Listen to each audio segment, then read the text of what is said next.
Coming up on this episode of Crime Family. Shortly before 2:20 a.m. that morning, 26-year-old Warriena Wright falls to her death from a balcony 14 stories above the ground. At 12:55, a recording device is activated by Gable, and the horrific events of the night from this point on are disturbingly caught on audio tape. No! No! No! No! You're trying to kill me, huh? No! Why did you try to hit me with that? No! Huh? No! I'll probably have nightmares. That was super creepy.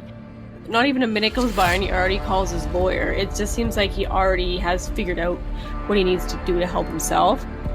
And so it was a very controversial case. Like, there was many people on both sides. There was people who felt that he should be acquitted, and then other people said he definitely should be guilty just based on the audio tape.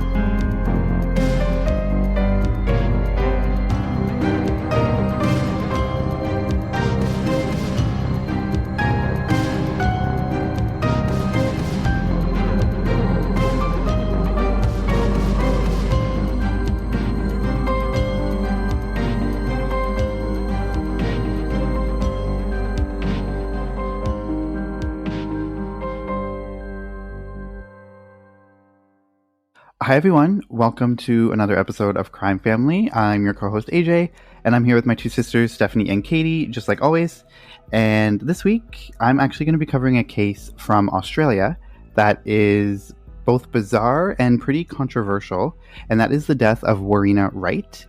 And for those of you who are unfamiliar with this case, I just want to place a warning up front because I will be playing some pretty intense audio footage in this episode that might be upsetting or triggering or hard to listen to. So, but I do feel like the audio clip is critical to the entire case. So I feel like I have to play it just because it's super important to everything that happens. It basically is the case, more or less. So that's why I'll be playing it. But yeah, I just wanted to put a little bit of a warning up front. So the case happens in the early morning hours of August 8th, 2014. And shortly before 2:20 a.m. that morning, 26-year-old Warriena Wright falls to her death from a balcony 14 stories above the ground. And immediately, questions are raised about what exactly happened. Like, was it a possible suicide? Was it a murder? Was it an accident? Initially, I'm sure when it happened, that was probably the question that was running through everyone's mind. This woman just fell from the balcony, and so it's probably one of those three scenarios, and everyone didn't really quite know what had happened. But the investigation didn't last long, however. Very shortly afterwards, 28-year-old Gable Tostee was arrested and charged with her murder. So it sounds like case closed, but not exactly. The reason that this case was so controversial and captured Australia's attention was because of the circumstances in the hours leading up to and after Warriena's death. So Warriena Wright was a tourist from New Zealand who was on vacation in the Gold Coast, which is a city just south of Brisbane on the east coast of Australia. And she was there for a friend's wedding, and then she was going to be in Australia for about a week. And Gable Tostee lived in the Gold Coast, and he was a self-proclaimed playboy. Like, he loved fast cars, working out, partying, and meeting women. In fact, he would often boast about the number of women he would hook up with, and he loved to frequent the different dating apps and hook up with all these different women. So that was just kind of his lifestyle. And the night of August 7th, that woman was Warriena Wright. So about a week prior to the events that happened in this case, Warriena and Gable matched on the dating app Tinder, and they planned to meet up while Warriena was still on vacation in the city. So at some point before she left, they both wanted to meet up. They eventually did meet on the night of August 7th around 8:45 p.m. Surveillance footage shows the pair meeting outside of a surf shop in the downtown core of the city. And then after meeting, the pair goes to Surfer's Paradise Tavern Beer Garden. But they leave shortly thereafter and instead go to a local store and buy a 6-pack of beer. And then they head back to Gable's apartment building, which was called the Avalon Apartments. And they entered the building just before 9 p.m. that night. The next trackable movement that we know from the pair happens early the next morning, which is at 12:55 a.m. So this would have been about nearly 4 hours after they entered the apartment building. At 12:55, a recording device is activated by Gable, and the horrific events of the night from this point on are disturbingly caught on audio tape. So I'm going to play some of this audio in just a little bit, but first I'll describe a little bit about sort of what takes place, and then I'll let you hear some of that for yourself. In interviews with 60 Minutes Australia, Gable admits that the pair did have sex in his apartment, and then afterwards just continued to drink, and it's clear that the two are very drunk from the moment that the recording starts at 12:55 a.m. Like I said, which was nearly 4 hours after they entered the apartment building, and they were pretty much drinking the majority of the time. So when questioned on 60 Minutes Australia about why he was recording the events of that night, Gable says, quote, "Why wouldn't you do that? Obviously, I used to go out quite a lot, drinking. I don't have the best memory when I drink. And in this day and age, recording your night out is as easy as pressing a button and leaving your phone in your pocket." End quote. And then he also says, quote, "More of a just-in-case thing, because you're better off having something and not needing it than needing something and not having it. Just in case, well, you know, the thing that happened on the 8th of August, 2014 is a perfect example." End quote. So my question is, like, why did he turn this recording on at that time? Like, did he know something sinister was going to happen? Did he plan for something to happen? Was he recording it for his own sick pleasure? Like I said, I don't know. No one really knows exactly why he turned that recording on, but for whatever reason he did. And it is a good thing that he did, because it definitely gives us a better idea of what really happened inside that apartment that night. The full recording that includes the events of this night is over 3 hours long in total, and there is a YouTube video that has the entire recording on it, unedited or anything, and it is about 3 hours and 20 minutes. And when the recording starts, you know, you can hear the pair having conversations, and they're fighting a little bit or arguing, and they're drinking, and they're playing music, etc. And one random conversation they're having, they're talking about what happens after death, and Gable makes a reference to being thrown off the balcony. He says, quote, "Throw me off the balcony and that is it. This is it. Boom." End quote. Which, I mean, is a kind of a random sort of comment to make, and considering what happens a little bit later, it's just interesting. But just it kind of goes to show you, like, the nature of their conversations. Like, it's just really random. They're jumping from topic to topic, playing music and fighting and all that kind of stuff. The point in the recording where things really take a turn for the worst is when Warriena decides that she's going to leave but cannot find her phone. And she accuses Gable of taking it, and this obviously upsets her. And then Gable says, "I should have never given you so much to drink. I thought we were going to have fun." End quote. And then the conversation calmed down once again, which is kind of the pattern throughout the recording. Like, at the beginning, it kind of starts as intense arguing, followed by a calmer stretch where they're just talking, and then it goes back to arguing again. And then it just kind of escalates and escalates and escalates, eventually to the point where it's only fighting and there's no sort of calmer periods in between. A witness's police statements say that around 2 a.m., she was woken up by the pair because she lived directly below Gable's apartment, and the commotion inside his apartment was now escalating to the point where it was waking up other people in the complex just because they were being so loud and disruptive. And then shortly after 2:10 a.m., the sound of rocks being thrown around the apartment by Warriena can be heard, and Gable had these small, like, white decorative pebbles in the apartment, I guess, for some reason. He just had them there, and these must have been the items that Warriena was throwing around. So she was throwing them around the apartment, throwing them at him directly. And then at 2:14 a.m., there's a chilling exchange between the two that's even more sinister, given the events of what happens just minutes later. So Gable says, quote, "That is enough. You have worn out your welcome. You have to leave." And then Warriena says, "Okay." And then at 2:15 a.m., Gable says, "I thought you were kidding, and I have taken enough. This is fucking bullshit. You are lucky I haven't chucked you off my fucking balcony, you goddamn psycho little bitch." So I'm actually going to play that portion of the audio for you so that you can hear kind of like the tone of his voice and a little bit of like the context of the situation of what's happening. But that's kind of what you're going to be hearing in the audio clip. So just play that now.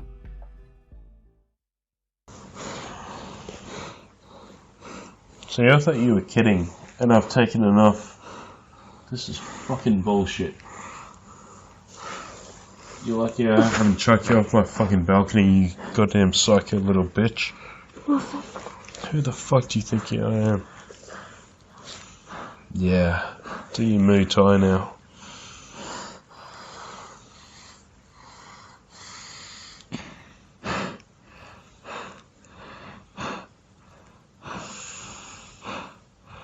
What? What? Got something to say? Say it. Yeah. Say it. What? You're so sexist. Yeah, right. I'm the one who's injured. You don't have a goddamn scratch on you, you little bitch. Seriously. I do. Seriously, what?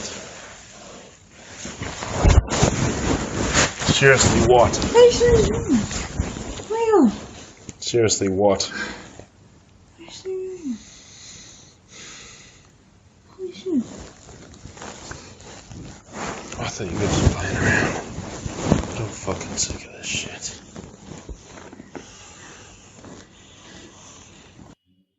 So what did you guys think of that clip, or have any thoughts?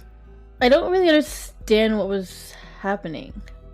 Like, I feel like, did she like hurt him because he said he was injured? Like, I don't really know. Yeah, well, she was throwing the rocks, the little pebbles around Oh yes, okay. the room at him.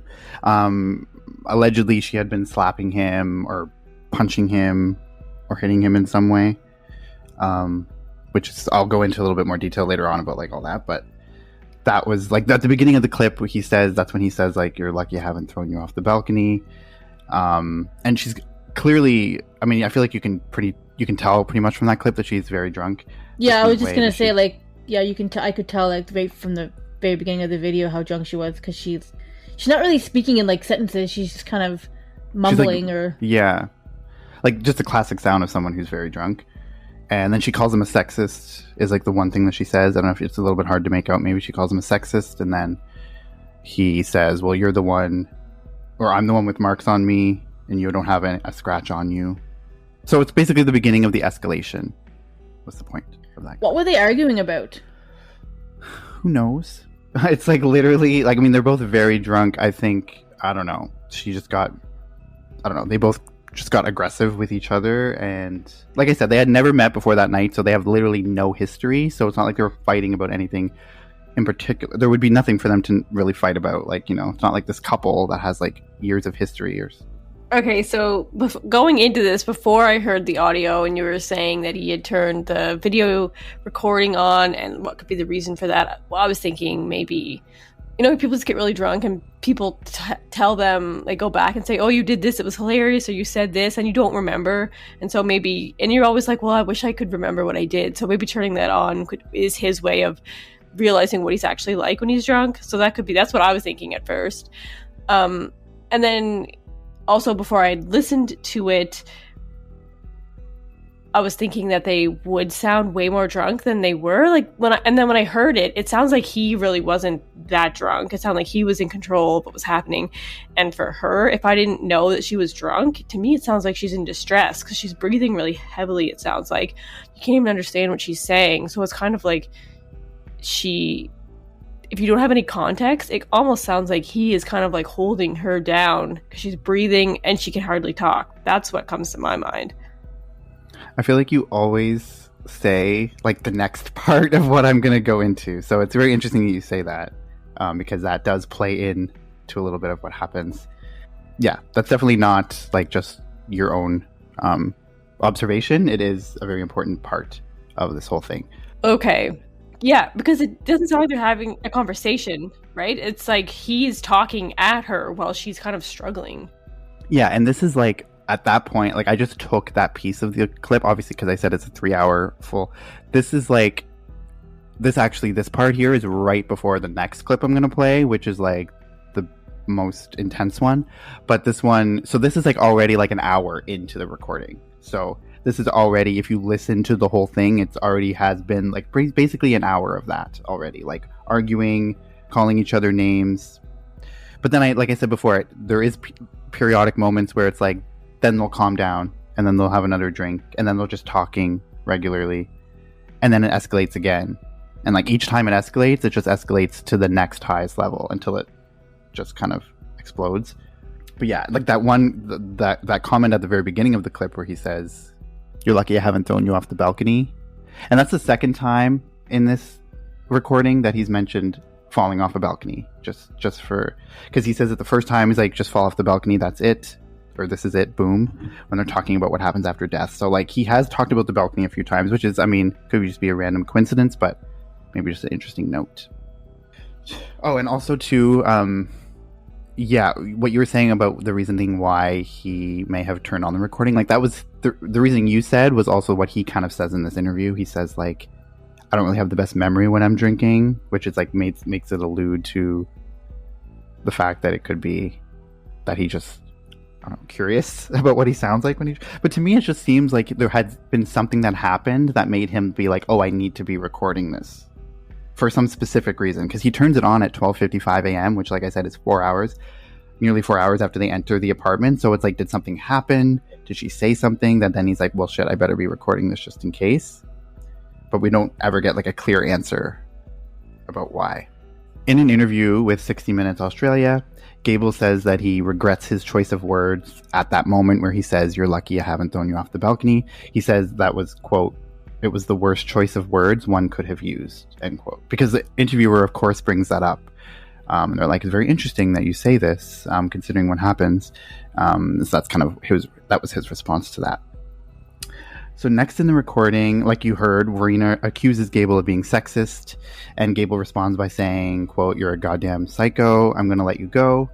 I'm going to walk you out of this apartment just the way you are. You're not going to collect any of your belongings. You're just going to walk out, and I'm going to slam the door on you. Do you understand? If you try to pull anything, I'll knock you out. Do you understand?" End quote. So that was another part of this whole interaction as well.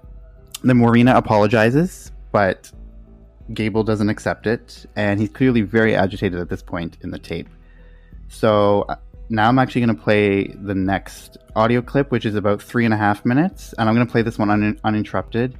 And then I'll go back and kind of explain like what investigators believe is happening, because it's not all talking. It's a lot of like sounds and noises. So then the investigators kind of try to piece it together based on what the recording is. And this is a disturbing one, so I'll just warn you again. It's like a domestic situation, but yeah, so that's audio clip number 2.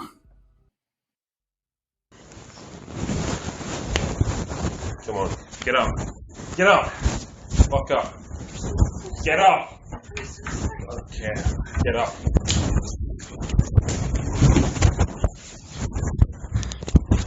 You don't understand, do you? You don't understand anything at all, do you?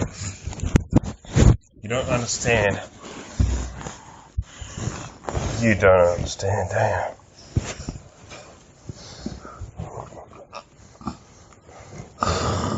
You just don't understand. Let go. You think you can hit me and I'll just like fall down like in the movies? Huh? You don't understand, do you? Let go of it. Let go. Let go. Let go.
do you think you are? No! Hmm? No! No! You're No! trying to kill me, huh? No! Why'd you try to hit me with that? No! Huh? No! No! No! No! Fucking mouth.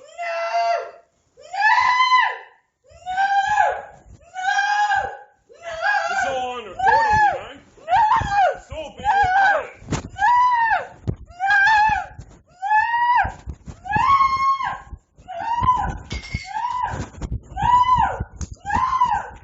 Come here, quick.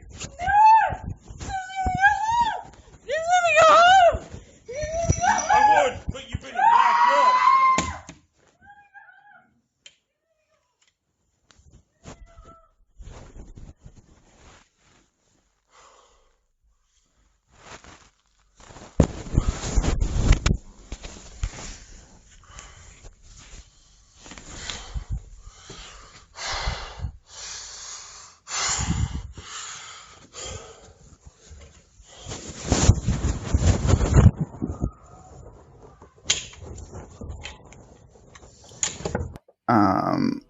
All right. So, did you have any thoughts about this one before I kind of explain it a little bit about what's happening?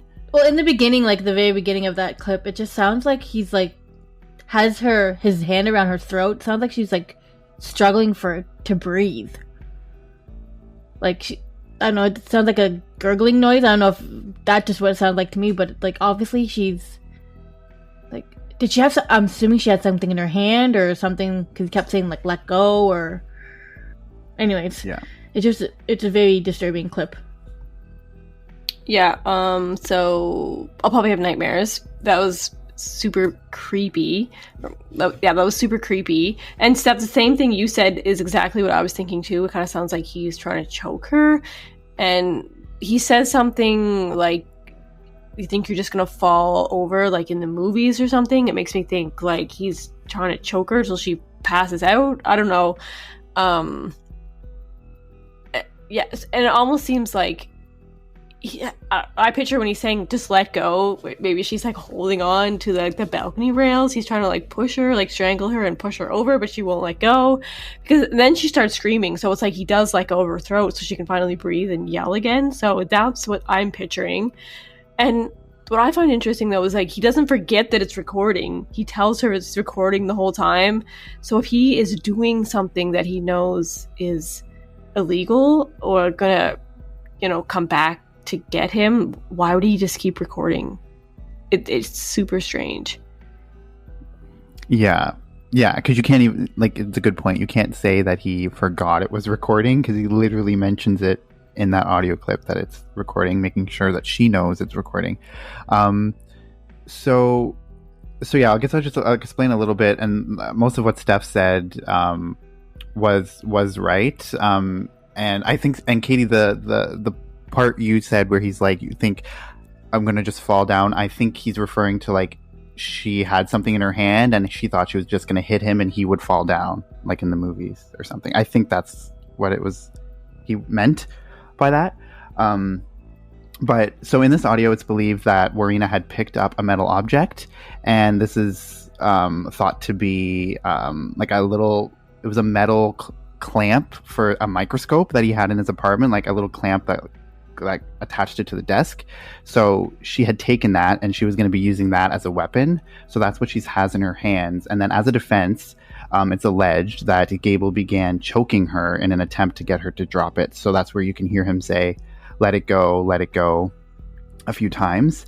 Then you can hear choking sounds from Warriena as Gable's, again, this is kind of what is being speculated by like the prosecutors later on, but you can hear choking sounds from Warriena as Gable's grasp on her tightens, and then she begins breathing really heavily, which, as you can tell, you can hear like the gargling sound of someone who's very clearly being choked, and then the heavy breathing. And then Gable says, let it go again, and that's when you hear the sound of the metal object hitting the ground, which is probably when she lets go of what she was holding. And then this is when Gable, he takes her and brings her to the balcony. So he puts her onto the balcony, and then he locks the screen door behind her and just like kind of leaves her on the balcony. And that's when she's screaming like, no, just let me go home. And then he says, no, because you've been a bad girl. And then he locks the door. Yeah, during this, you can hear her screaming the word no numerous times. And then very shortly after this, so I'm not sure if you guys caught this on your first time. It's very faint, but towards the end of the clip, you can hear a faint scream from a woman that lasts just about a second or two. And it's believed that this is the moment that you can hear Warriena falling 14 floors to her death. So I'm gonna play that 15 to 20 seconds again, just so that you can hear that last bit in case you didn't hear it the first time. And you just listen closely, you can probably hear it a little bit in the background.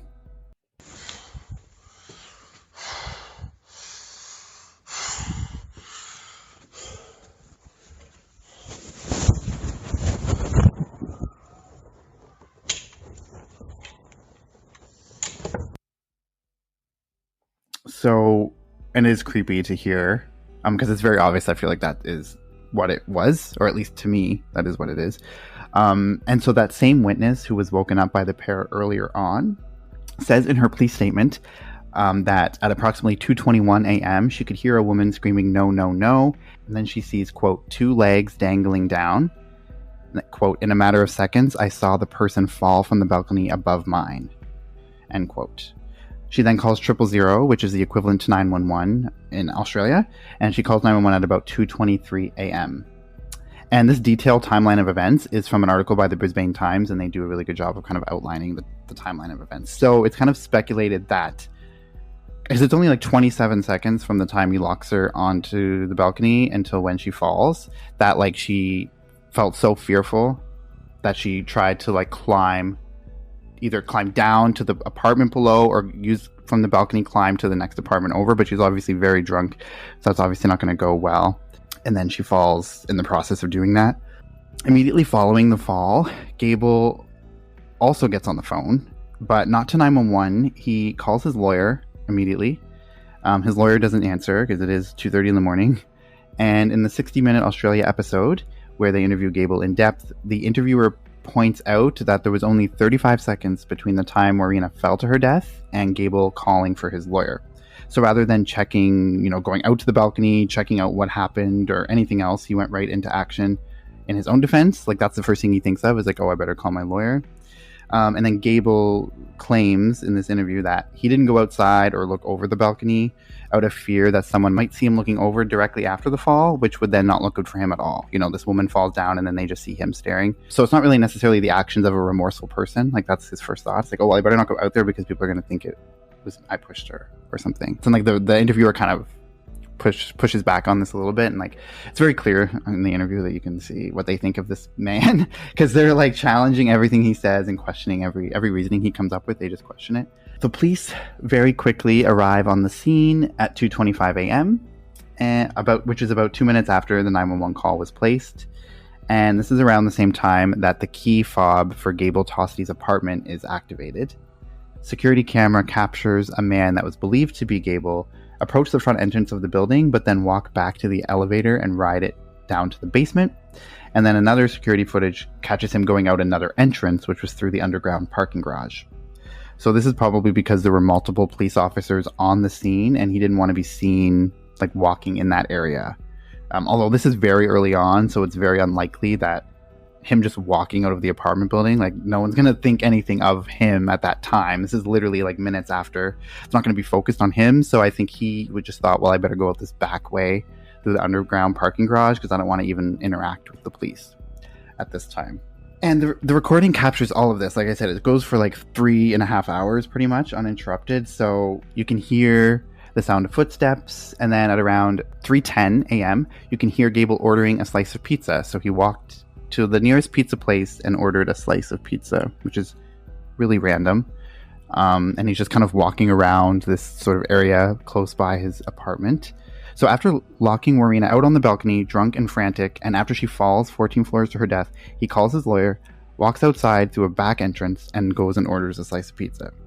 Not once has he called the police or alerted anybody to anything that's transpired. So just a very sort of bizarre reaction. Then Gable calls his father Gray, and again, this is being recorded, and I'm going to play a portion of that audio as well. So that's the third and final audio clip, is when he calls his dad. Hello, Dad? I might have a bit of a situation. See, I met up with a girl for a date tonight, and she started getting really aggressive. Like, it was alright at first, and like, we, had sex in bed, and then after that, like, she kept drinking, and we were both drinking, and she, like, I think she thought it was like a joke or something, but she kept, like, beating me up and whatever. Yeah, and it was because she was really drunk, and like, I forced her out on the balcony, and I think she might have jumped off. Like, I've been walking around and there are like a million cops around my building. I'm fucked. I don't know what to do. Hey? Like where? I didn't cause this. Like I didn't push her or anything. I'm like just walking around the area, and there's like a million cops around the area. It's really fucked up. I'm like next to Domino's. Dad, like I didn't. This isn't my fault. I didn't do this. I was giving her my alcohol, but she was really violent, and I don't know. I like tackled her on my floor inside the building, and then, but I never forced her over the balcony. God no, I'd never do anything like that. It's really fucked up. I don't know what to do. Like I'm just I'm walking around the area, and I just see a million cops around Avalon. So do you guys have any thoughts about either the phone call with his dad, and that's just a portion of it, it goes on for a while, or do you have thoughts about his actions after the fact? I just find it really, I don't know if the word callous is a good word to use, but I just feel like he's just not obviously taking responsibility for putting her out on the balcony because he locked the door and so she couldn't get out. So if she was trying to get away from him to climb down the balcony or whatever, like, he's kind of confining her to this one location. So I feel like he caused her to fall over the balcony even though he didn't push her because she had no other place to go. And then when he calls his dad, it's like he's playing the victim card. It's like, oh, I had nothing to do with it. Like, she was hurting me. She's being violent towards me. Like, he doesn't really take a whole lot of responsibility for hurting her. So I just find that really, just very, I don't know, callous, I guess. And I just... Yeah, also, it seems not even a minute goes by and he already calls his lawyer. It just seems like he already has figured out what he needs to do to help himself. And he's not as frantic as you would think someone just fell off your balcony and is dead on the road right below your balcony. You'd think you'd be more frantic if you cared at all about people. And in the first audio, when he's saying, like, she just wants to go home, and he's saying, I would, but you've been a bad girl. Like, why not? If he just wants her out, why not just put her out the front door, like, out the door of his apartment into the hallway, not the balcony? You know what I mean? So it's like, why not just shove her out that other door and lock it so she's out of your apartment? And yeah, and just the fact that he goes to get some food, he sneaks out of the apartment and then calls his dad and keeps saying over and over again he had nothing to do with it. You know, it just makes me think that obviously he feels like people have reason to think that he did. So it just seems like he's thinking about it way too much rather than flipping out the way I probably would if that happened to me. Yeah, and he keeps saying things like, I'm so fucked, versus like, you know, like, I can't, you know what I mean? Like, it's all about himself. Like, I'm gonna go down for this. This is, you know, they're gonna, you know, arrest me or whatever, right? Like, it's all about him versus like that this woman just literally died from his balcony and stuff. Yeah, you're right too. Like, the whole thing with he's like confining her to this small little space. I'll get a little bit more into that also too, but yeah, it's just weird. I feel like everything that he does from the minute, like the whole audio, but especially after she falls, and then he calls his lawyer right away, calls his dad, like goes out a back entrance, like he is trying to be very discreet, obviously. But something that's weird to me is like, I'm just trying to like put myself in his shoes. Like, why would he keep that recording after it happens? Like after she falls, and he's gonna know that there's like audio of them fighting and all of the stuff he says. It's like, why would he still keep that?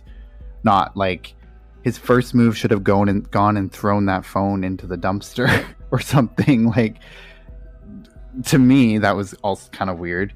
Because you have to know that that's going to be coming up at some point in this process. If you know, to me, I think if you keep something like that, and because he thinks he is innocent, and if he actually is, like he didn't actually have anything to do with it directly, he thinks that tape will prove it, because that's actually what happened.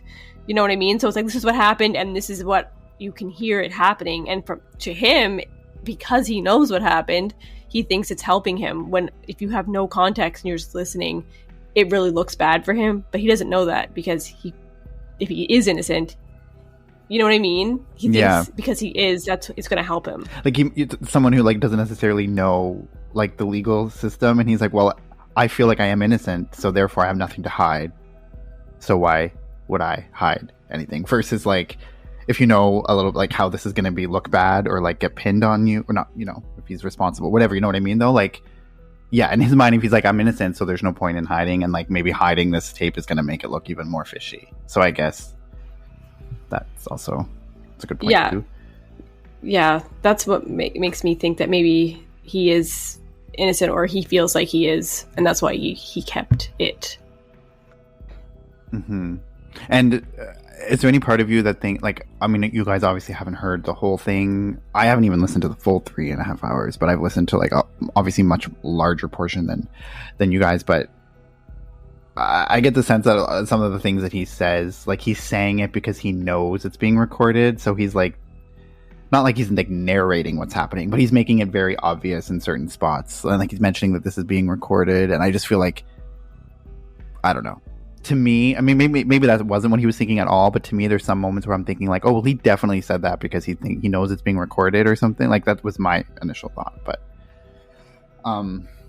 yeah. Well, in the first recording, when you listen, it doesn't sound like somebody that's scared. Like he's not scared of her, even though she's allegedly attacking him. So if he was actually scared, you'd think he would show that, but it just sounds super like scary. What he's saying and how calm he is, and he's trying to control her. But if he actually was freaking out, why wouldn't that be part of the tape? You know what I mean? It sounds like he's definitely in control and is the one that's being the aggressor. Yeah, and there's no point in the tape that I heard that he was ever sounded fearful during his interactions with her. The only time he ever sounds a little bit stressed is after the fact, when he's breathing heavily and trying to figure out what the fuck to do. That's when he sounds the most stressed in the whole thing. Like, he doesn't sound, like you said, he doesn't sound scared of her at all in any of their interactions.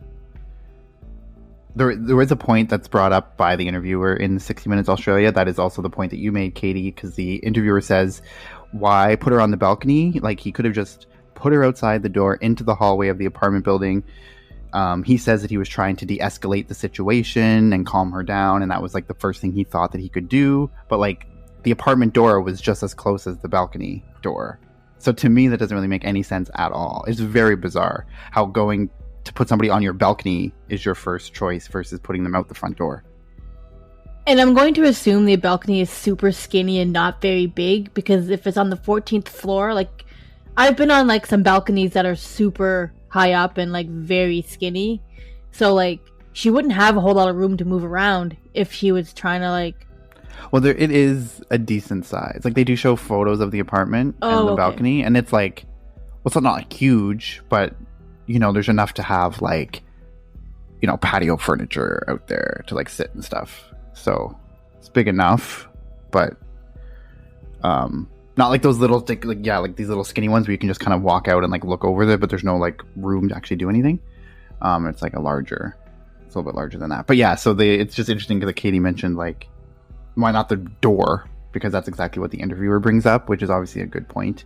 And I think that any rational person would think, like, let's just put her out the door into the hallway versus the balcony, which just seemed like a very strange choice. Because she's on the balcony out of his apartment, but she's going to have to come back in to get out anyway. So why not just, like, the first step just be get her out of the apartment and she never has to come back in. But yeah. Like, it sounds very much like he's just trying to do it to scare her, intimidate her, like trap her there because she can't leave. Yeah, just being like a vindictive asshole, basically. Like, he knows, oh, this is going to be like terrifying, you know, scary. You're going to lock you out on the balcony, versus just being a rational person. Yeah, exactly. So the conversation with his father goes on for a while in the audio tape, and then after the phone call, the recording stops, and it's about 4:15 a.m. when the recording finally stops. According to the same timeline by the Brisbane Times, Gable and his lawyer go to the local police station at 11:30 a.m. that morning, so that would only be, you know, like 6-7 hours later. While at the police station, Gable refuses to participate in a police interview, but he is examined after a forensic investigation is ordered. A doctor who examines him does notice a series of small cuts on Gable's body, but he is released without charges at that time. And they do show in the 60 Minutes Australia a few pictures of, I'm assuming, must have been from that time that he was examined, but he did have, you know, cuts on his knees and his arms. To me, they weren't like scratches necessarily. They were more, to me, they look kind of like scabbed. To me, they look kind of scabbed over. Like, maybe it wasn't the same day then, because it wouldn't have been scabbed over that quickly. To me, that's what it kind of looked like. But they did notice that he had some noticeable cuts on his body. On August 9th, so this would only be the next day, the police search a car that's parked outside Gable's father's home, and they find a Sony Xperia cell phone where the full 3.5-hour recording is discovered by the police for the first time. So, of course, they seize that phone. Investigators were able to determine that the audio file was transferred onto that phone from another device, although they were unable to determine what device it was initially recorded on. So for some reason, it was like transferred, whether it was like a little audio tape or a little tape recorder, or if it was a cell phone, probably a cell phone. But for whatever reason, it was transferred off its initial source onto this other phone that was then in this car that the police searched. Yeah, he probably, if it was on his phone, his own cell phone, he probably tried to get rid of it because he didn't want that. He knew the police were going to look at his stuff, but he wanted to keep it for some reason and put it somewhere else where he didn't think they'd find it. Yeah, and so whoever's phone that was, it was in a car that was parked at his dad's house. It could have been his second phone he had, or who knows whose phone that was. Where he also could have been advised by a lawyer too. Like, you don't know if his lawyer is saying, like, get that off your phone, but also keep it just in case we need it later or something. Like, you never know what the lawyer is also telling him. There is also an autopsy that is conducted for Warriena, but because of the extent of her injuries, they were unable to determine if she had any substantial injuries prior to her fall.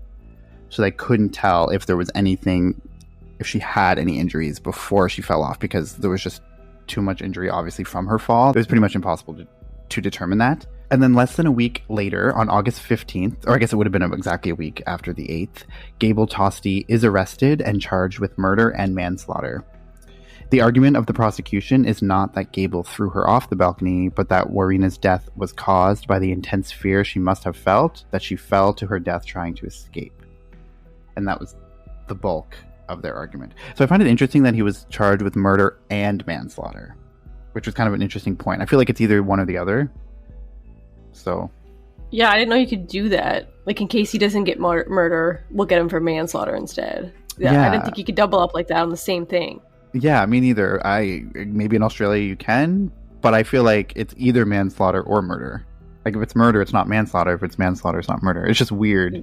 Yeah, that is super weird. So that was like an interesting kind of thing I noted. And so then this begins the highly publicized trial of Gable Tostee. So I think in Australia and in New Zealand, because Warriena was from New Zealand, I think it was a huge, like, high-profile case there. But it wasn't really super well known, like, outside of Australia, I don't think. And so for, like, a lot of people were following the trial and the case because, of course, he was pleading not guilty to the charges. And so there was a public trial. He denies that he ever physically assaulted Warriena. He denies choking her like the prosecution claims. And he says that the sounds on the audio tape were not of choking. So in his interview with 60 Minutes, which is interesting, Gable says that in court, the pathologist disproved the choking theory by determining that there were no signs of physical injury prior to her fall. But that seems to contradict the initial statement that because of the severity of her injuries, they could not determine whether there were injuries sustained before her fall. So maybe that did come out later on during the trial, but initially when they did the autopsy, they couldn't determine that. But then that must have changed later when they got the pathologist to come into the courtroom and testify that there wasn't any marks on her body before. An article by The Guardian says that the defense argued that Gable used reasonable force to subdue her and that his actions were justified because of the erratic and violent behavior of Warriena that night.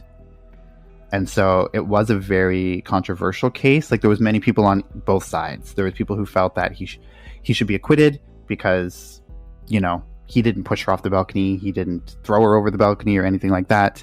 And then other people said he definitely should be guilty just based on the audio tape, and like, clearly she was in that position because of him, which I think maybe could lean, you could see more of a case for maybe a manslaughter charge, like manslaughter causing death or something, or I guess that is manslaughter, versus the murder charge. But there was definitely people on both sides, and there is an article by CNN that kind of showcases like some tweets that people were tweeting at the time, and to have a little bit of both sides. So what do you think of the defense's argument that he was reasonable in the force he used?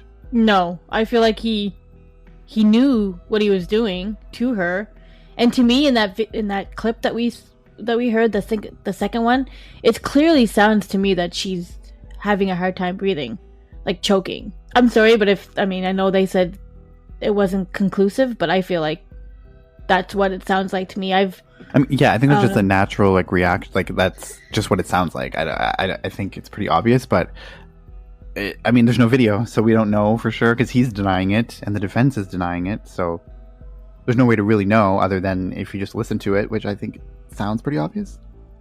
But and the fact that he was avoiding like going out the front door and being seen by people and like trying to avoid the whole situation shows me that he knew what he did, and he knew that he was going to get in trouble, and that he put her on that balcony, confined her to that space. So I feel like he should have got, obviously manslaughter. I feel like he should have got what he was charged with.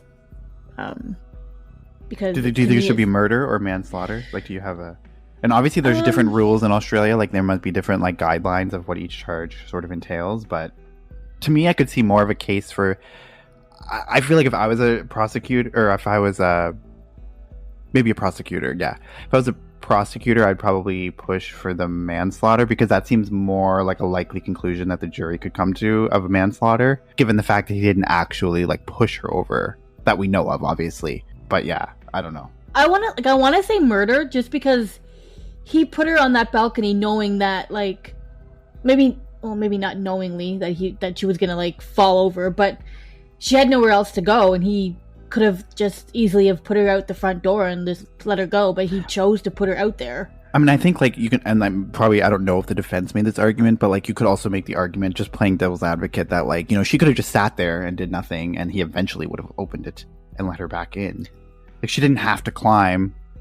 You know what I mean? Like, so you can make that argument as well, which if you're playing devil's advocate. But obviously, if you're drunk and you're not in your right mind, you're not going to be thinking that.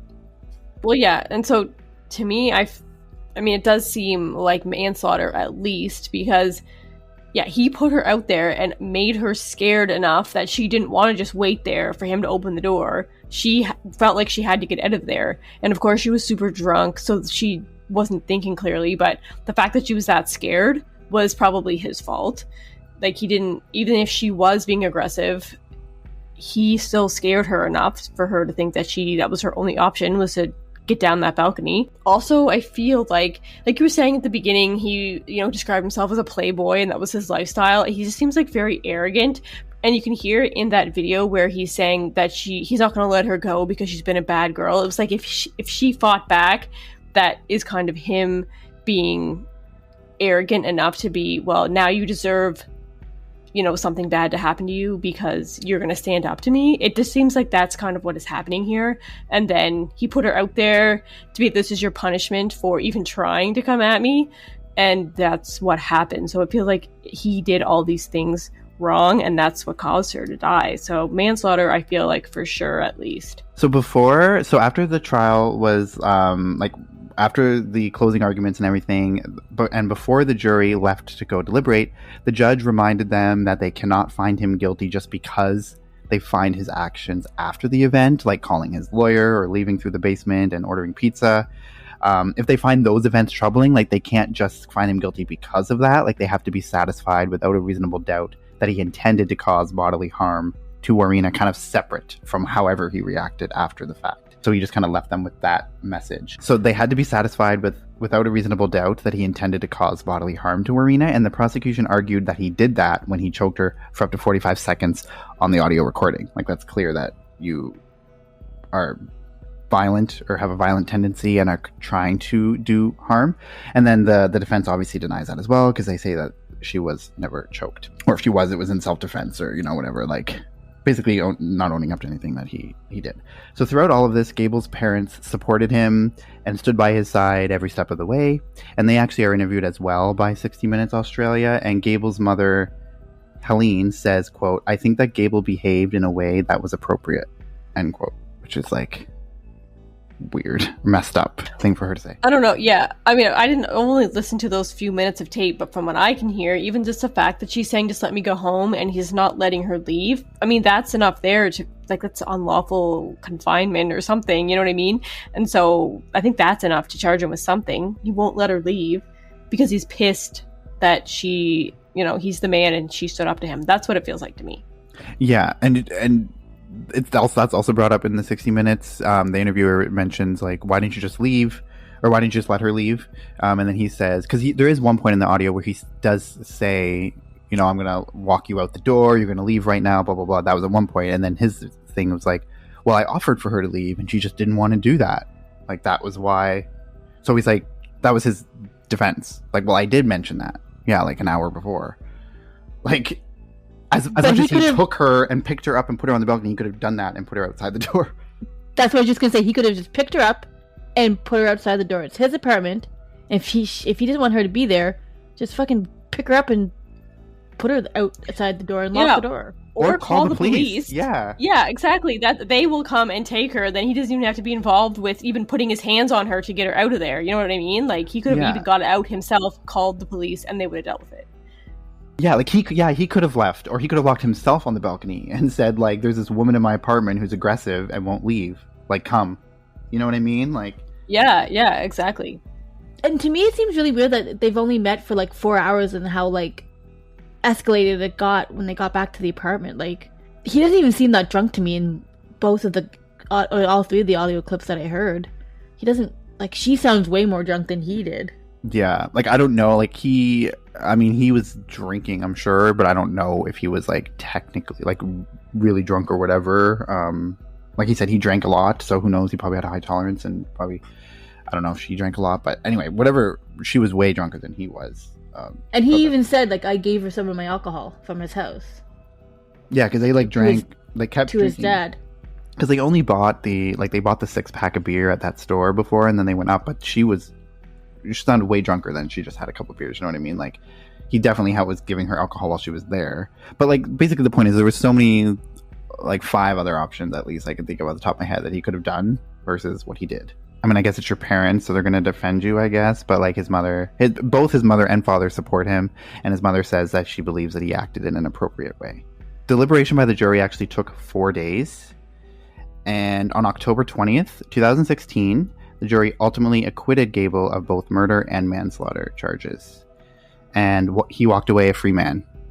So they didn't even convict him of anything. So pretty much right after that, he was able to walk away. And yeah, so that was crazy. I think at the very least manslaughter, like Katie said. I could see maybe an argument as to why maybe not murder, but like if they were gonna, I think manslaughter would have been appropriate. So it's just bizarre that he was just acquitted of everything. Yeah, it is crazy that he didn't get anything. Like you said, murder, because it really cannot prove that he pushed her, but yeah, he definitely caused what happened to happen in some way. Yeah. And since the trial, so that was back in 2016, he was acquitted, so it's been 6 years. Since then, Gable has assumed a new identity, changing his name to Eric Thomas. And actually, when I was researching for this case, there was actually a news article from March of this year that had a little bit of an update on Gable. So this news article reports that Eric Thomas, so aka Gable Tostee, was found naked and trapped in his car after a crash. And the crash actually happened in October of last year, but I guess the article just came out in March.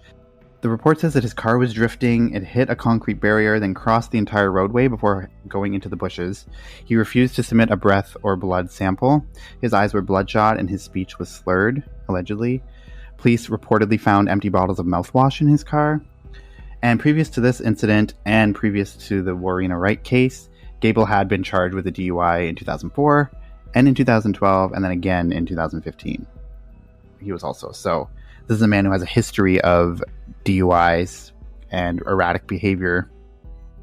And yeah, so that was just a little update I saw from... Did you say he was found naked in his car? Yes. That's what the article said. This is very bizarre. Yeah, so he definitely has a drinking problem, and maybe what did happen in his apartment that night messed him up more than it seems like right off the bat, because he does seem very calm and all about him, but obviously it feels like something definitely triggered even more of a drinking problem. Maybe. Yeah, and like the point that they mentioned that there was mouthwash, empty bottles of mouthwash found in the car, like that screams to me like, yeah, somebody with a drinking problem, to have empty bottles of mouthwash, which is like almost sad in a way that he like resorted to that, because he couldn't he just like buy alcohol at like a store? Like, it's just weird. I feel like mouthwash is like a last resort for people. Yeah, definitely. Like if the liquor store is closed, not open 24/7, but he found like a store that is open 24/7 and just went in to get some mouthwash because he couldn't get actual liquor at the time. That is sad. It's definitely addiction issues. Yeah. So I mean, and obviously, yeah, like it could be because he was affected obviously by this case, which I don't know how you couldn't be. So that is the Warriena Wright case, and it's just kind of like sad that he was acquitted of everything, and here this 26-year-old woman who's like so young and she just died so unexpectedly and definitely preventable, and he just kind of walked away clean and clear from it. Yeah, that's interesting. And maybe he really was drunker than he sounds, and he wasn't thinking straight and couldn't even remember what happened, and what that tape was kind of his evidence of what he did that night. We don't know. He may be completely... Obviously, he did stuff, but maybe he just wasn't in his right mind because he was that drunk. That could be a possibility, too. Mm-hmm. And also, like I said early on, that it ended up being a... Like, I don't know, was it a good thing that he recorded or not? Because I feel like it was a good thing he recorded it, because otherwise there would be no evidence of any altercation. Like, he could have just said, oh, well, she was drunk and got up on the balcony and jumped off or whatever, right? Like, there would be no way to kind of say that didn't happen or whatever. Like, it would be much more of unclear if he didn't record it. But also the fact that he did record it was able to make the defense pinpoint certain things, because she had hit him with something, then it gave them something to sort of grab onto as well. Yeah, I feel like it did help him, because there is evidence that maybe they were physically fighting each other and she had maybe picked up a weapon, and so it was sort of self-defense in a way, because the fact that he got off with nothing makes me think that it did help him.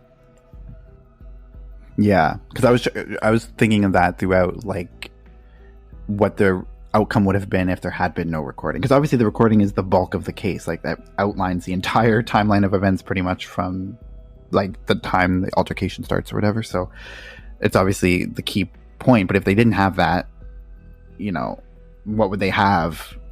Just witnesses from that person downstairs who says they heard them fighting. But yeah, they would have less evidence, but it would almost feel like, because they didn't have any evidence, it might have gone the other way, because it seems like he could have just pushed her.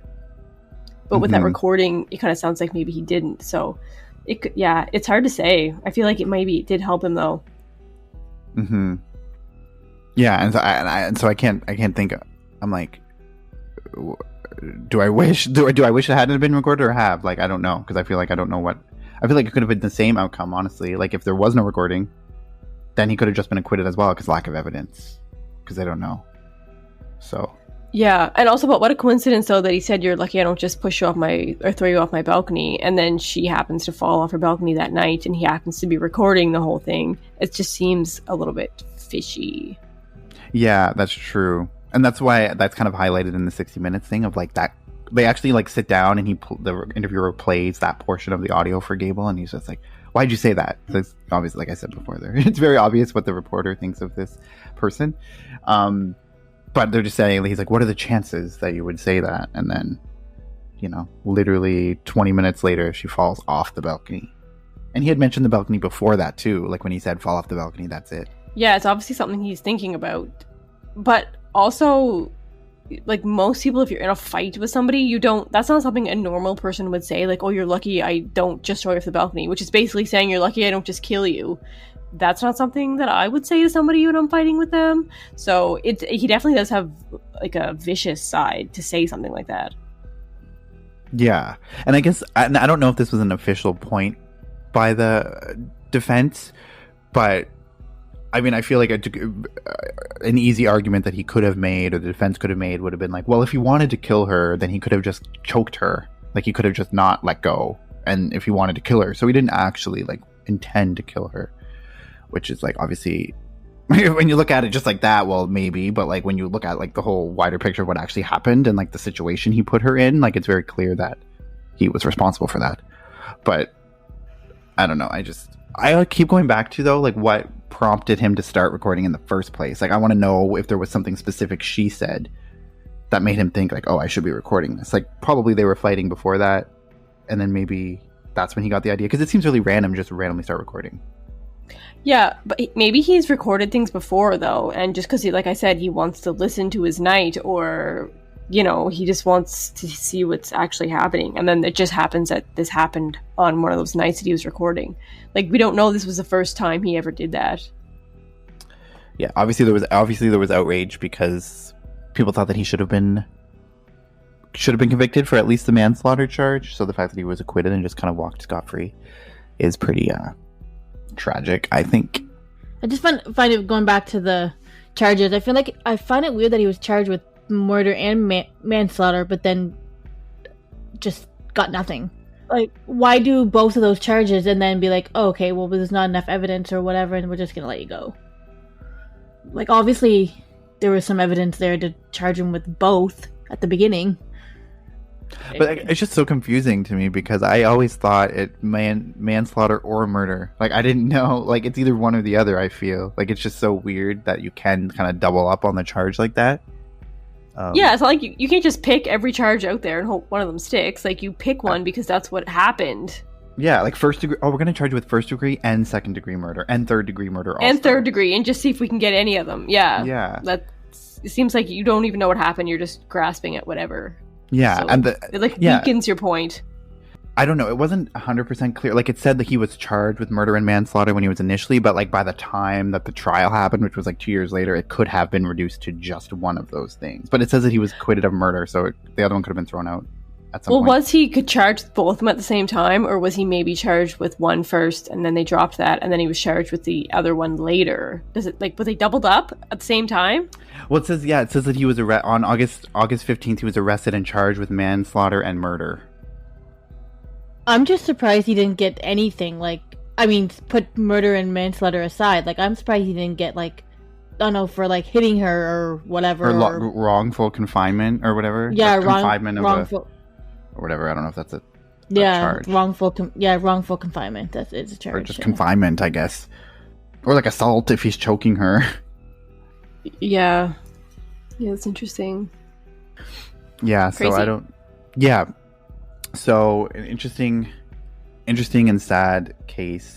Yeah, that's the case that we have for you this week. So hope you enjoyed our discussion, and if you want to follow us, you can find us on all the social medias at Crime Family Podcast on Instagram, and at Crime Family Pod 1 on Twitter, and Crime Family Podcast on Facebook. And our email is crimefamilypodcast@gmail.com. So you definitely send us an email if you have a case suggestion or tips, feedback, or anything like that. Leave us a review on Apple Podcasts or on our website. Our website is crimefamilypodcast.ca. So you can definitely leave us a review there. You can check out transcripts and you can listen to full episodes on there as well. So definitely do all of those things. We hope you're enjoying the season, and we will be back next week with another case. So until then, take care. Bye. Bye. Bye.